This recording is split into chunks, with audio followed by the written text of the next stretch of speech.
Welcome to the deep dive. Today, we've got something really quite different for our source material. We're stepping away from the usual reports, the studies.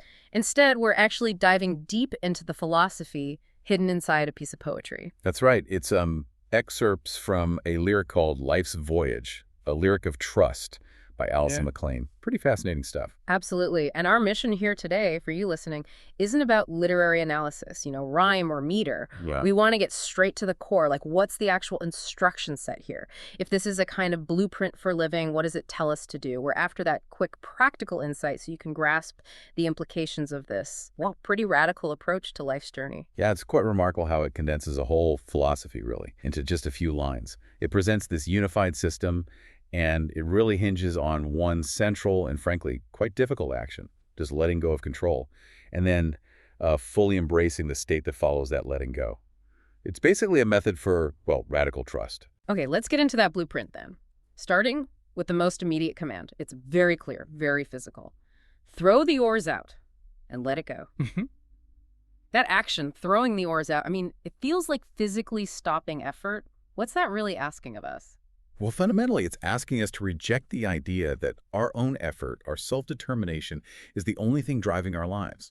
Think about what oars actually are. They're your effort, sure, but also your plans, your force, maybe even your anxiety. We row because we're scared, right? Sure. Scared of sinking, scared of missing out, scared of not making progress. We feel responsible for everything. So throwing them out is like surrendering the tools you use to micromanage your own life. But hang on, if we're looking at this as practical instructions, that feels, well, irresponsible. My first thought is, if I throw out the oars, won't I just drift into disaster? Isn't that just, giving up? That's the key point, absolutely. And the lyric tackles that straight away. It makes a distinction. It's not about passive drifting. It's about active trust. You don't just let go and float aimlessly. The very next instruction is trust the direction in that we flow. Okay, so the flow isn't some difficult state we have to achieve, like through intense mindfulness or something. It's actually the result of trusting. Precisely. You trust the bigger current, the direction that's already there. And in that act of trusting, the flow just happens. It becomes inevitable. The idea is that there's already a suitable direction, way bigger than anything you could chart with your little oars. It takes the pressure off you having to plot everything and puts the movement onto the current itself. It's not lazy. It's choosing alignment over, constant struggle. And the structure really hammers this home, doesn't it? Those 4 lines repeat several times in the source. It's like the chorus of this philosophy, emphasizing that everything, absolutely everything, depends on this first step, the surrender and faith. It's the anchor. Yeah, it serves a dual purpose, I think. It's like a mantra, something to ground you, but also a constant check-in. Like, if you feel lost or confused, the instruction is always the same. Go back to basics.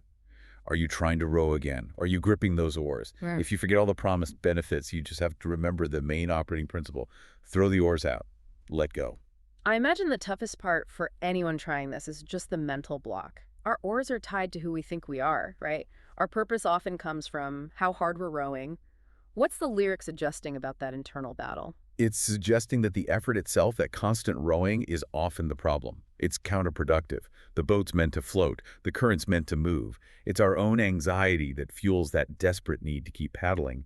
The lyric hints that the path demanding constant, anxious effort is probably not the most expansive one for us, maybe even the wrong one. The real effort isn't in the rowing. It's in quieting that inner voice screaming for control. Okay, so if the how is this radical letting go and trusting the flow, we definitely need a strong why. Why trade the perceived safety of control for the uncertainty of the current? The lyric does promise something big. The true gift in letting go where expansion is beyond what we know. What is this expansion? Right, this is the payoff. Think about it. Any life you meticulously control is limited. It's limited by what you already know, what you can imagine, what you can plan. You can only row towards destinations you can currently conceive of. If your biggest dream fits neatly into a 5-year plan, well, by definition, it's smaller than what might actually be possible for you. So holding the oars, sticking rigidly to my plan, is actually self-limiting. I'm basically fencing myself into the possibilities I can already see. Is that it? That's exactly it. You're essentially trading genuine, maybe unpredictable potential for this illusion of security. The lyric strongly implies that the true gifts, those experiences that genuinely change you, aren't things you can schedule. They're inherently unplannable. Think about major life events, creative insights, unexpected career shifts, meeting someone important. How often do those come from a detailed plan versus just showing up, being open, being aligned with something bigger than your own agenda? That makes expansion feel much more tangible. It's not just some vague spiritual idea. It's about more opportunities, bigger capabilities, a wider perspective. Yeah, or think about creativity. An artist trying to force an idea, Hmm. really rowing hard, often ends up with something, well, safe, but maybe a bit lifeless, Yeah. constrained. The real breakthrough, that expansion beyond what we know, often comes when they step back, trust where their intuition is leading, and just let the idea flow through them. That means letting go of the oar of, say, critical judgment, at least initially. That's a really good parallel. So the lyric is basically saying, look, if you could plan the expansion, it wouldn't be expansion. It would just be executing a task. The potential reward justifies the risk of trusting because sticking only to your limited plan guarantees, well, limited results. Exactly. And knowing that, understanding that your own plans are inherently limited, that provides the motivation for the trust we talked about earlier. You trust the current because you accept that your own map is incomplete. You have to kind of give the universe, or the current, whatever term you prefer, permission to surprise you. Okay, so we've let go, we're trusting, we're flowing towards this potential expansion. Now, what about the journey itself? If we're not frantically rowing, what's it like? The lyric calls it an entertaining voyage where reflection shares. That's interesting. If we're just flowing passively, why is there reflection? Where does that come in? Well, think about what happens when you stop exerting all that effort. When you're rowing frantically, your focus is incredibly narrow, right? It's on the next stroke, the waves, the point you're trying to reach. But when you throw out the oars, you suddenly have bandwidth, mental space. You've stopped focusing entirely on doing and output, and you can start actually noticing things, taking things in. So reflection isn't just possible, it kind of becomes almost inevitable. So reflection shares means the world around you and even your own inner state start offering insights because you're not fighting anymore. You can actually see the river you're on. Precisely. The movement itself becomes the lesson. The scenery, the sounds, your feelings, your thoughts, they share their wisdom because you're finally receptive. You're not drowning them out with the noise of your own effort. The whole experience shifts. It stops being a struggle against things and becomes more of an observation of things, including your own alignment with the flow. Okay, this all seems to be leading up to what feels like the core philosophical punchline, the line that kind of ties it all together. It's stated so simply. Nowhere to go when we're already here. Yes, that's the ultimate synthesis, isn't it? Yes. If you are truly here, meaning fully present within that state of flow, then the whole concept of direction changes radically.